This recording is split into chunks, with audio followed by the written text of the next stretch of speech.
Space ചാനലിൻ്റെ ലോകമെമ്പാടുമുള്ള എല്ലാ പ്രേക്ഷകരെയും ഈ വചന വിചിന്തന വേദിയിലേക്ക് ഏറെ സ്നേഹത്തോടെ സ്വാഗതം ചെയ്യുന്നു. നമ്മൾ കൈത്താക്കാലത്തിൻ്റെ 5-ാം ഞായറിലേക്ക് പ്രവേശിക്കുകയാണ്. ഇന്ന് തിരുസഭാ മാതാവ് നമ്മൾക്ക് വേണ്ടി നമ്മുടെ വിചിന്തനത്തിന് വേണ്ടി തരുന്ന വിഷയം ലൂക്കായുടെ സുവിശേഷം 16-ാം അധ്യായം 19 മുതൽ 31 വരെയുള്ള വാക്യങ്ങളാണ്. ഈ സുവിശേഷ ഭാഗത്ത് നമ്മൾ 2 വ്യക്തികളെ കണ്ടുമുട്ടുകയാണ്. സുവിശേഷം നമുക്ക് പരിചയപ്പെടുത്തി തരികയാണ്. ധനവാനായ ഒരു മനുഷ്യനും അവൻ്റെ പടിക്കൽ കിടക്കുന്ന ലാസർ എന്നു പേരായ ഒരു ദരിദ്രനും. ധനവാനെ സംബന്ധിച്ചിടത്തോളം അവൻ്റെ ജീവിതത്തിൽ ഏറ്റവും അവൻ സന്തോഷകരമായി കണ്ടിരുന്നത് തിന്നുക, കുടിക്കുക, ആനന്ദിക്കുക, ഈ ലോക ജീവിതം എങ്ങനെ സന്തോഷകരമാക്കി തീർക്കാം എന്നുള്ളതായിരുന്നു അവൻ്റെ ചിന്ത. അതുപോലെ തന്നെ അവൻ്റെ പടിക്കൽ കിടന്ന ലാസർ എന്ന ദരിദ്രൻ ഒരു നേരത്തെ ആഹാരത്തിന് വേണ്ടി ആ ധനവാന്റെ മേശയിൽ നിന്ന് വീഴുന്ന ഒരു ടപ്പക്കഷ്ണത്തിന് വേണ്ടി കാത്തു കിടന്നിരുന്നു. ഈ സുവിശേഷത്തിലൂടെ കടന്നു പോകുമ്പോൾ ഈ ധനവാൻ തൻ്റെ പടിവാതിക്കൽ അല്ലെങ്കിൽ തൻ്റെ മേശയ്ക്കരികിൽ കിടന്നിരുന്ന ആ ലാസർ എന്ന ദരിദ്രനോട് പ്രത്യേകിച്ച് തെറ്റുകളൊന്നും ചെയ്യുന്നതായിട്ട് നമ്മൾ കാണുന്നില്ല. അവനെ മോശമായ വാക്കുകളിലൂടെ അധിക്ഷേപിക്കുകയോ അവനെ അവിടെ നാട്ടി പായിക്കാൻ ശ്രമിക്കുകയോ ഒന്നും ചെയ്യുന്നില്ല. അതുപോലെ അവന് കിട്ടിയിരുന്ന അപ്പക്കഷ്ണങ്ങൾ അവൻ എടുക്കാതിരിക്കുവാൻ വേണ്ടി തൻ്റെ കാലുകൊണ്ട് തട്ടിമാറ്റുകയോ അവനെ ആ രീതിയിൽ ഉപദ്രവിക്കുകയോ ഒന്നും ചെയ്തതായിട്ട് നാം സുവിശേഷത്തിൽ കാണുന്നില്ല. അവൻ ആ ധനവാൻ ചെയ്ത ഏറ്റവും വലിയ തെറ്റ് ആ ദരിദ്രനെ അവൻ ശ്രദ്ധിച്ചില്ല എന്നുള്ളതാണ്. എപ്പോഴും തൻ്റെ സുഖവും സന്തോഷവും മാത്രം ആ ധനവാൻ ആഗ്രഹിച്ചു. അത് ദൈവ തിരുസന്നിധിയിൽ നീതീകരിക്കപ്പെടുന്ന ഒരു കാര്യമായിരുന്നില്ല. ഇവിടെ സുവിശേഷം നമ്മോട് പറഞ്ഞു വയ്ക്കുന്നത് തിന്മ ചെയ്യുന്നത് പോലെ തന്നെ നന്മ ചെയ്യാതിരിക്കുന്നതും തെറ്റാണ്. തൻ്റെ സഹായം ആവശ്യമുള്ള ഒരു വ്യക്തിയെ ഒന്ന് നോക്കുവാൻ പോലും ഒന്ന് പരിഗണിക്കുവാൻ പോലും ആ ധനവാന് സാധിച്ചില്ല എന്നുള്ളതാണ് അവൻ പറ്റിയ തെറ്റ്. പരസ്നേഹത്തിനെതിരായുള്ള അല്ലെങ്കിൽ സഹോദര സ്നേഹത്തിനെതിരായുള്ള തെറ്റാണ് അവൻ ചെയ്തത്. അവൻ്റെ വിശപ്പടക്കുവാൻ ആവശ്യമുള്ളത് കൊടുക്കുവാൻ അവന് കടമയുണ്ടായിരുന്നു. തൻ്റെ സഹോദരൻ എന്ന നിലയിൽ അവന് കടമയുണ്ടായിരുന്നു. തൻ്റെ ജീവിതത്തിലൂടെ കർത്താവിൻ്റെ ആ സ്നേഹം, സ്വർഗം അവന് നൽകിയ ആ സൗഭാഗ്യം പങ്കുവയ്ക്കുവാനായിട്ട് അവന് ഉത്തരവാദിത്തമുണ്ടായിരുന്നു. പക്ഷേ അതൊന്നും ചെയ്യുവാനായിട്ട് ആ മനുഷ്യൻ തുനിഞ്ഞില്ല.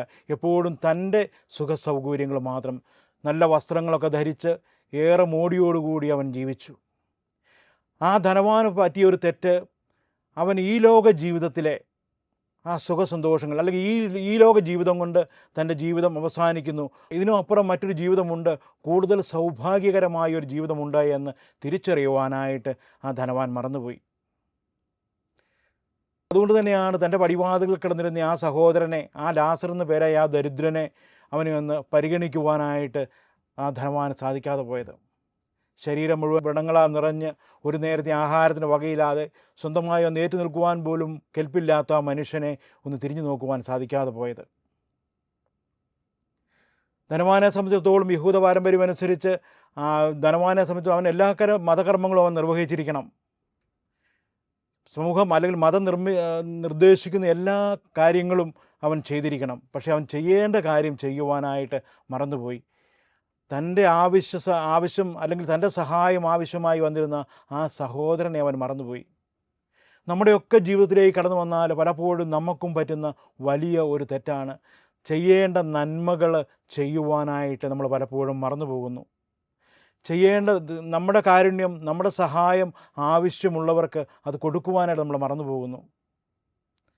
പുറമേ കാണുമ്പോൾ നമ്മൾ എല്ലാ കാര്യത്തിലും സൗഭാഗ്യവാന്മാരായിരിക്കാം, എല്ലാ കാര്യങ്ങളും മാന്യമായിട്ട് ചെയ്യുന്നുണ്ടായിരിക്കാം, താൻ വിശ്വസിക്കുന്ന മതം നിർദ്ദേശിക്കുന്ന എല്ലാ കാര്യങ്ങളും കൃത്യമായിട്ട് ചെയ്യുന്നുണ്ടായിരിക്കാം, ഞാൻ ദിവസവും പള്ളിയിൽ പോകുന്നുണ്ടായിരിക്കാം, പ്രാർത്ഥിക്കുന്നുണ്ടായിരിക്കാം, ഉപവാസം എടുക്കുന്നുണ്ടായിരിക്കാം. ഇതൊക്കെ നല്ല കാര്യങ്ങൾ തന്നെയാണ്. പക്ഷേ ഇതിനെല്ലാം അപ്പുറത്തേക്ക് നമ്മുടെ കരങ്ങൾ നീട്ടേണ്ടവർ അല്ലെങ്കിൽ നമ്മുടെ സഹായം ആവശ്യമുള്ളവർക്ക് വേണ്ടി നമ്മുടെ കരങ്ങൾ നീട്ടുവാനായിട്ട് നമുക്ക് സാധിക്കണം.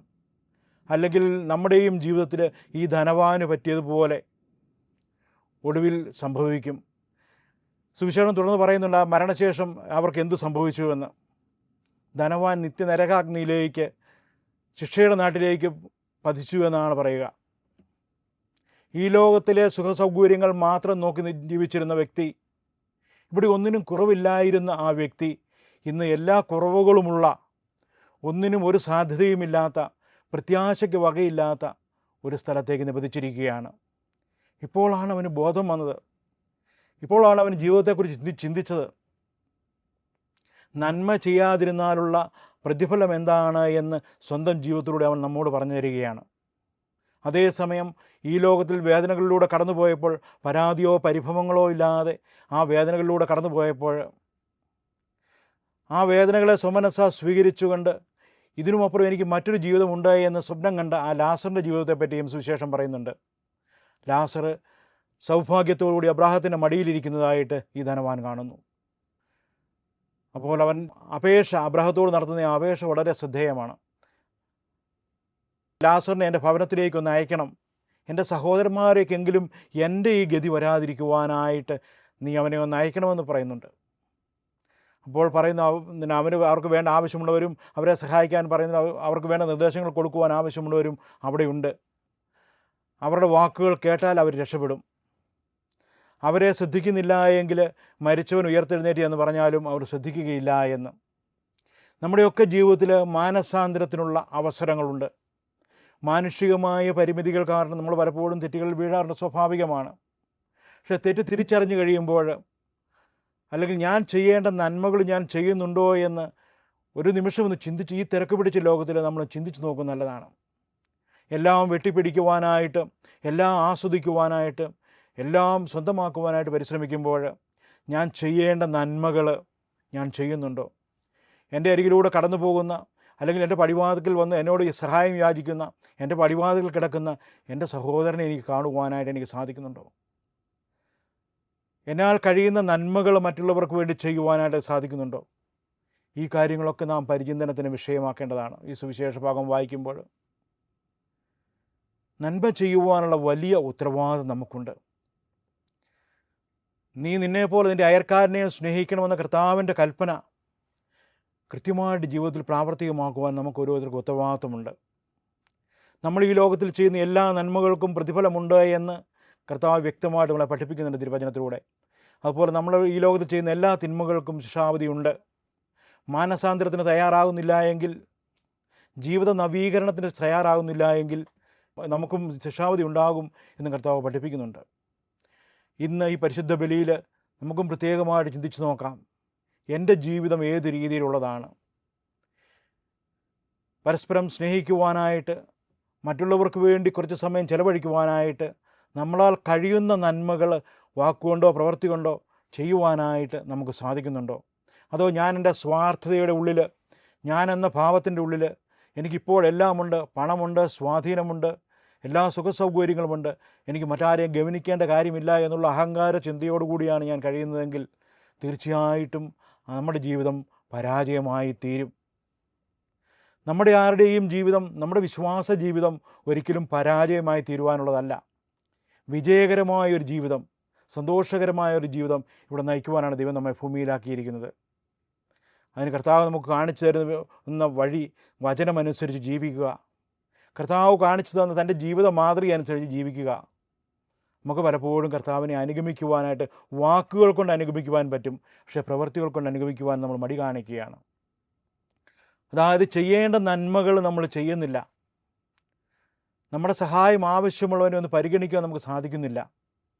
അതെൻ്റെ വീട്ടിലുള്ളവരാകട്ടെ, എൻ്റെ അയലോക്കംകാരാകട്ടെ, എൻ്റെ ഇടവകയിലുള്ളവരാകട്ടെ, ആരായിരുന്നാലും എനിക്ക് നേട്ടമില്ലാത്ത ഒരു കാര്യത്തിലും ഞാൻ ഇടപെടുകയില്ല എന്നുള്ള ആ മനോഭാവമാണെങ്കിൽ, അല്ലെങ്കിൽ ഞാൻ മറ്റുള്ളവരെ സഹായിക്കാം, അതിനുള്ള കൂലി കൃത്യസമയത്ത് തന്നെ എനിക്ക് കിട്ടണമെന്നുള്ള മനോഭാവമാണെങ്കിൽ, മറ്റുള്ളവരിൽ നിന്ന് എന്തെങ്കിലും നേട്ടമുണ്ടെങ്കിൽ മാത്രമേ ഞാൻ അവരെ സഹായിക്കൂ എന്നുള്ള പിടിവാശിയാണെങ്കിൽ, തീർച്ചയായും ഇതിനെല്ലാം നമ്മൾ ദൈവത്തിനു കണക്ക് കൊടുക്കേണ്ടി വരും.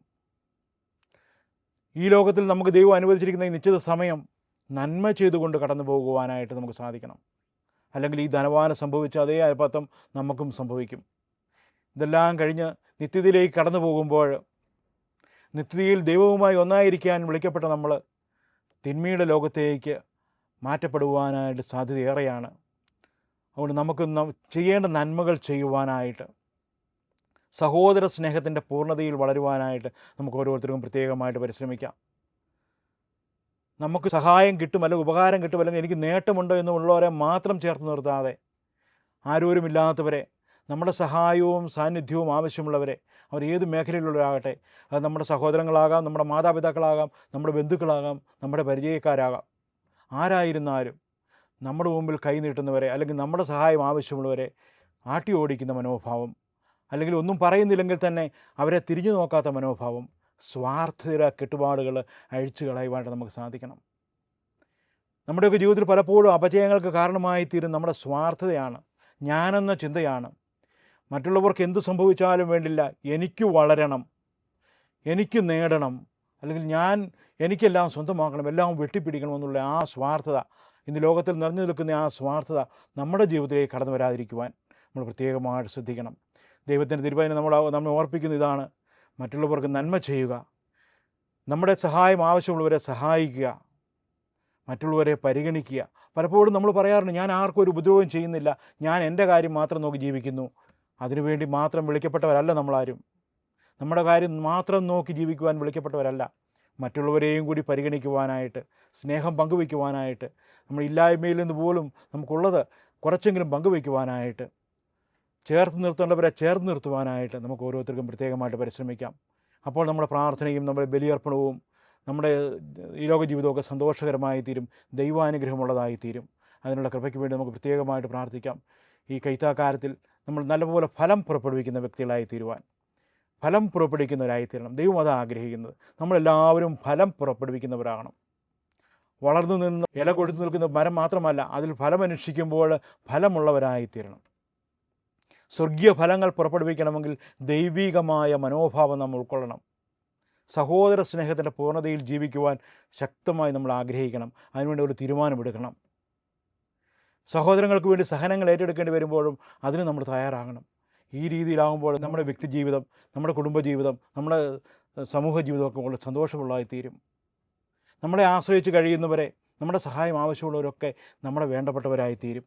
അവരെ ചേർത്ത് നിർത്തുമ്പോൾ, അവർക്ക് വേണ്ടി നമ്മൾ നല്ല കാര്യങ്ങൾ ചെയ്യുമ്പോൾ സ്വർഗം സന്തോഷിക്കുകയാണ്. ദൈവവും അതാ തന്നെയാണ് ആഗ്രഹിക്കുന്നത്. യേശുവിൻ്റെ ജീവിതം അത് തന്നെയായിരുന്നു. തനിക്കായി ഒന്നും ബാക്കി വയ്ക്കാതെ എല്ലാം മറ്റുള്ളവർക്ക് വേണ്ടി കൊടുത്ത, മറ്റുള്ളവരെ സ്നേഹിച്ച, അവരുടെ വേദനയിൽ അവരോടുകൂടി കരയുകയും അവരുടെ സന്തോഷങ്ങൾ അവരോടുകൂടി സന്തോഷിക്കുകയും ചെയ്ത് നമ്മുടെ കർത്താവിൻ്റെ മനോഭാവം നമ്മുടെ ജീവിതത്തിൽ നമുക്ക് പ്രാവർത്തികമാക്കാം. അതിനുള്ള കൃപ കാരുണ്യവാനായ ദൈവം നമുക്ക് ഓരോരുത്തർക്കും തരട്ടെ. പിതാവിൻ്റെയും പുത്രൻ്റെയും പരിശുദ്ധാത്മാവിൻ്റെയും നാമത്തിൽ ആമേൻ.